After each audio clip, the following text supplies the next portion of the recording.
¿Qué pasa cuando visitas la capital de un estado con tan mala fama y te encuentras de frente con la obra colonial más imponente del continente americano?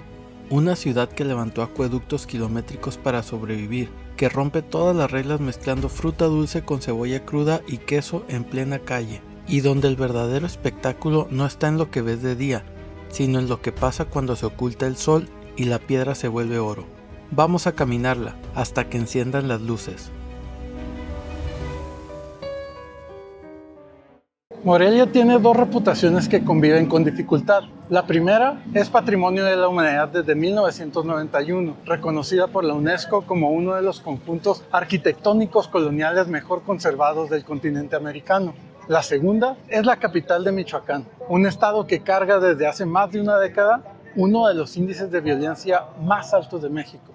La gente que nunca ha venido tiene las dos imágenes superpuestas y no sabe cuál prevalece. ¿Es la ciudad de las catedrales rosas o la ciudad de las noticias preocupantes? Voy a responder ambas preguntas caminando la ciudad desde la tarde hasta la noche, porque aquí está algo que casi nadie anticipa. Morelia de día es impresionante, Morelia de noche es completamente otra cosa.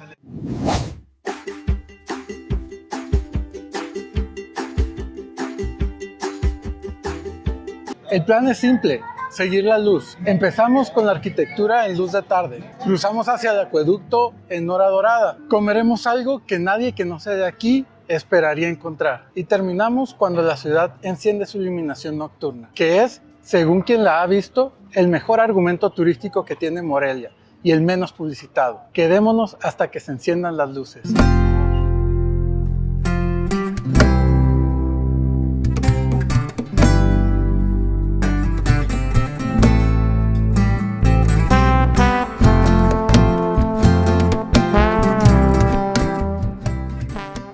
La Catedral de Morelia se empezó a construir en 1660 y se terminó en 1744. 84 años de construcción continua para un solo edificio. Pero no es el tiempo lo que lo hace excepcional, es la escala deliberada. Estas torres miden 66 metros de altura. Son equivalentes a un edificio de 20 pisos. En el siglo XVIII, cuando se terminaron, eran las estructuras más altas en miles de kilómetros a la redonda. No había nada comparable en toda la Nueva España fuera de la Ciudad de México. Eso no es accidente arquitectónico, es una declaración de intención. Esta ciudad existe para impresionar.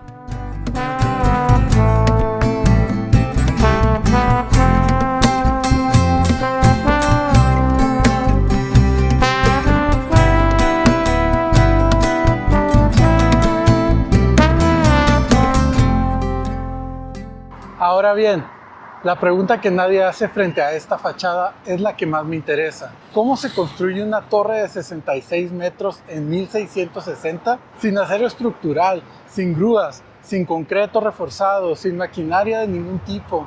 La respuesta está en tres elementos: el material, la organización del trabajo y el tiempo. El material es cantera rosa, una piedra volcánica de grano fino que se extrae de canteras a varios kilómetros de la ciudad. Cuando se extrae, la cantera es relativamente blanda, lo que permite cortarla y tallarla con herramientas de hierro con un nivel de precisión que materiales más duros no permitirían. Al exponerse al aire durante meses, se mineraliza progresivamente y endurece. Los canteros coloniales conocían ese comportamiento y lo aprovechaban. Tallaban los bloques mientras la piedra estaba fresca, la dejaban curar al aire y la colocaban cuando ya tenía la dureza estructural necesaria.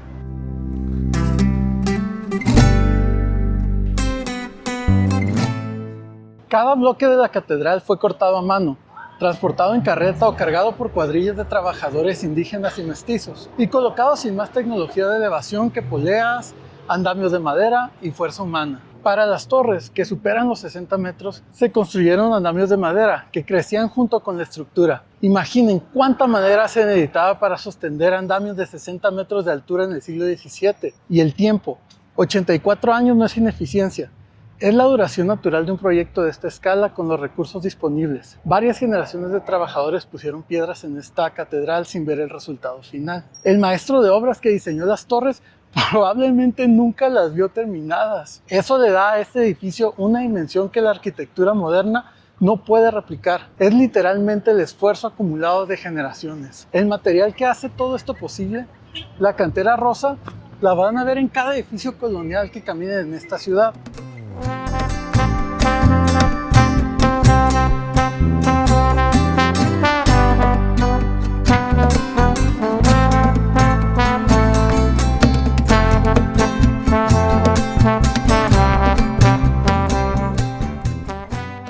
Morelia se fundió en 1541 como Valladolid y desde el inicio se estableció que los edificios del centro histórico debían construirse en cantera local. Eso generó algo inusual, coherencia visual absoluta. No hay un barrio neoclásico aquí y un barrio modernista allá. Es un conjunto homogéneo donde todos los edificios de los últimos 4 siglos hablan el mismo idioma arquitectónico. Morelia cambió de nombre en 1828. De Valladolid a Morelia en honor a José María Morelos, el cura insurgente que nació aquí y fue el estratega militar más importante de la Guerra de Independencia. Un cambio político que marcó ruptura con el pasado colonial, pero la arquitectura no cambió. La cantera rosa siguió siendo el material, las calles siguieron siendo las mismas. La ciudad dejó que la elegancia que había construido durante 3 siglos no era herencia para avergonzarse, era identidad propia que conservar. Esa decisión tomada hace casi 200 años es la razón por la que esta ciudad es patrimonio de la humanidad hoy.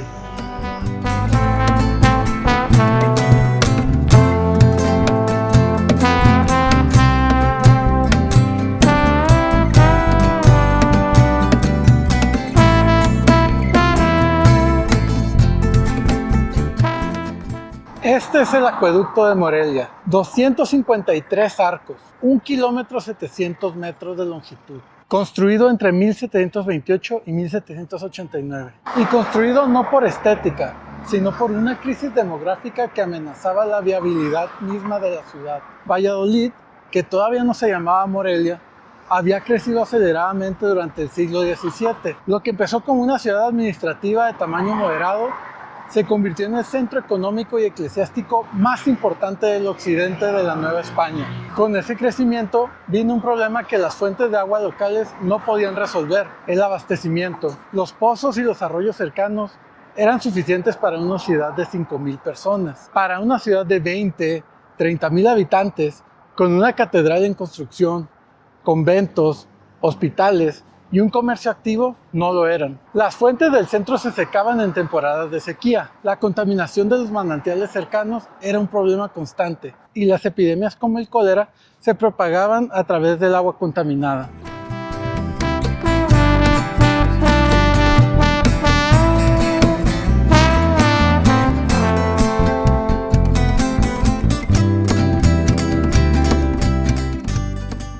El acueducto fue la solución de ingeniería a este problema de supervivencia urbana. Los manantiales del sur de la ciudad, ubicados en la zona que hoy se llama Mintzita, producían agua limpia en volumen suficiente. El problema era llevarla al centro, a más de 1,5 kilómetros de distancia, superando las diferencias del nivel del terreno. La solución fue la misma que los romanos habían desarrollado 16 siglos antes. Un canal elevado sobre arcos que mantuviera la pendiente correcta para que el agua fluyera por gravedad sin necesidad de bombas. 61 años de construcción para resolver un problema de agua potable. En términos modernos, eso sería absolutamente inaceptable. En términos del siglo XVIII, fue extraordinariamente rápido para una obra de esta escala. El acueducto funcionó para abastecimiento de agua hasta el siglo XX, cuando las tuberías subterráneas lo reemplazaron, pero está en pie y está en la misma cantera rosa que el resto de la ciudad, lo que significa que se integra visualmente al paisaje urbano con la misma naturalidad que los edificios coloniales, como si siempre hubiera sido parte del diseño y no una respuesta de emergencia a una crisis. Hay algo que me parece notable de este acueducto y de cómo Morelia lo integró a la vida cotidiana. Los autos circulan junto a él, la gente hace ejercicio en el andador paralelo, los cafés pusieron mesas con vista a los arcos. Nadie lo trata como objeto de museo intocable, es parte de la ciudad funcionando. Eso es preservación real, no cristalizar el pasado en una urna, sino incorporarlo al presente. La diferencia entre una ciudad que preserva su patrimonio y una ciudad que lo momifica.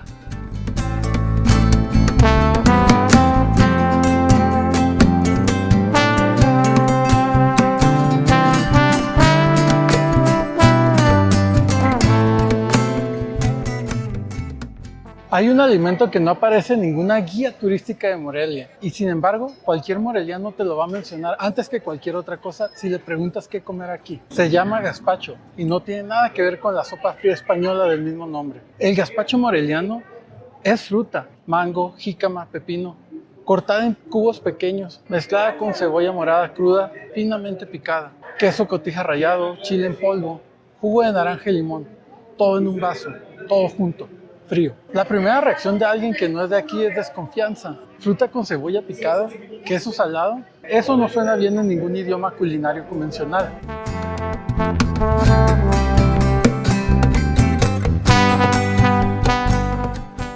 Ya lo tenemos, el gazpacho. Vamos a buscar un lugar para sentarnos y poder probarlo como merece.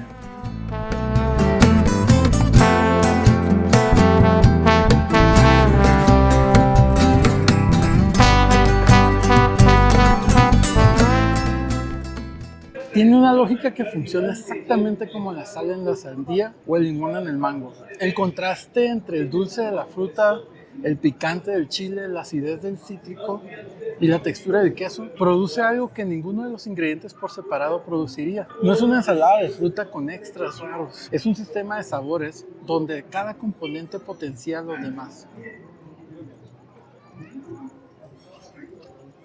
Lo venden en varios locales del centro histórico, justo detrás de donde está la catedral. Estos vendedores llevan décadas en este mismo punto. No es comida de restaurante, es comida de calle, de plaza, de domingo por la tarde con la familia. Y esa contradicción entre la elegancia arquitectónica de cantera rosa y la informalidad del gazpacho en vaso plástico es Morelia completa. Las dos cosas coexisten sin tensión, porque ambas son genuinamente locales. Una heredada del virreinato, la otra inventada en la calle. Las dos igual de auténticas.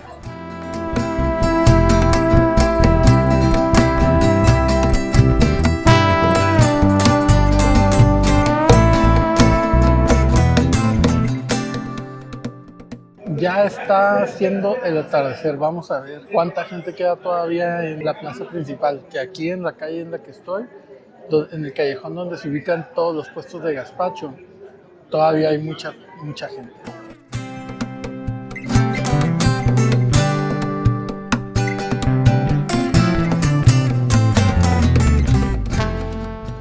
Son las 7:15 de la tarde. El sol acaba de ocultarse detrás de las montañas que rodean el Valle de Morelia. Y algo cambia. En la mayoría de los destinos coloniales mexicanos, de los pueblitos mágicos, el anochecer es señal para regresar al hotel. La percepción de inseguridad vacía los centros históricos después de las 7. Los turistas se retiran, pero Morelia tomó una decisión diferente hace 15 años. Contrató especialistas en iluminación arquitectónica urbana y diseñó un plan de luz para el centro histórico. No reflectores genéricos, un diseño específico para cada fachada, calibrado para resaltar los detalles de la cantera rosa y hacer que la escala monumental de los edificios se perciba de noche con una atmósfera que de día no existe. En unos minutos vamos a ver el resultado.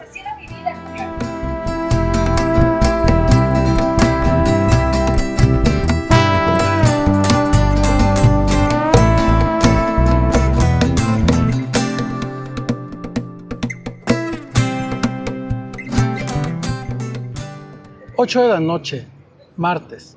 Muchos vienen a Morelia buscando el espectáculo del encendido de la catedral. Eso ocurre los sábados a las 9 de la noche. Fuegos artificiales, música, es algo masivo. Pero si quieres entender la ciudad, tienes que venir entre semana. La fotografía miente con la escala. Las torres, hasta arriba, a esos 66 metros, se pierden en el negro. De día, esta cantera rosa es un tono muy pálido. De noche, bajo estos reflectores, el edificio se vuelve de oro profundo. Cada relieve barroco proyecta una sombra que no existe bajo el sol. No es arquitectura, es una escultura de 400 años iluminada quirúrgicamente. Y miren la plaza, es un día entre semana, es un día de clases y hay familias, hay estudiantes, hay parejas cenando en los portales. Esto responde a la pregunta que frena a muchos de venir. ¿Es seguro caminar Morelia de noche? Lo que ven es la vida cotidiana, un martes cualquiera. No es una recreación para el turista, es una economía universitaria sólida y una cultura de plaza que no se rinde. En el norte, las ciudades se cierran tras muros. Aquí, la elegancia de la cantera es un espacio público. Morelia cambió de nombre, cambió de colonia a república, pero la identidad se quedó en la piedra. La coherencia es lo que la mantiene viva cuando el show del sábado se apaga.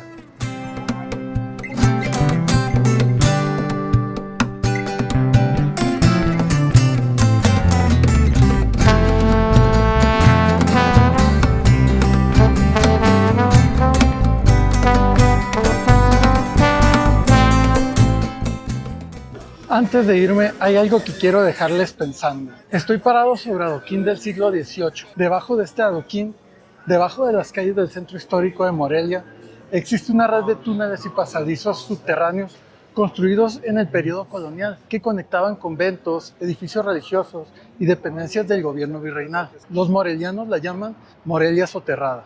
No es una leyenda urbana. El Instituto Nacional de Antropología e Historia y la UNAM han confirmado la existencia de la red mediante estudios de georradar y exploraciones parciales. Los túneles son reales. Algunos fueron utilizados para el tránsito de personas y bienes entre instituciones religiosas en épocas en que hacerlo por la superficie implicaba exposición pública. Otros posiblemente funcionaron como bodegas o refugios. Lo que todavía no existe es acceso público sistemático. La red no ha sido completamente mapeada ni habilitada para visitantes. Incluso hay secciones que han colapsado.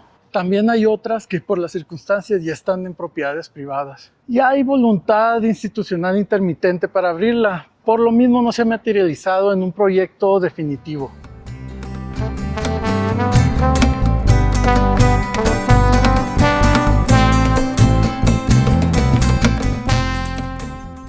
Así que la Morelia que ven arriba, la de las torres de 66 metros, los 253 arcos, la cantera rosa iluminada, es solo la mitad visible.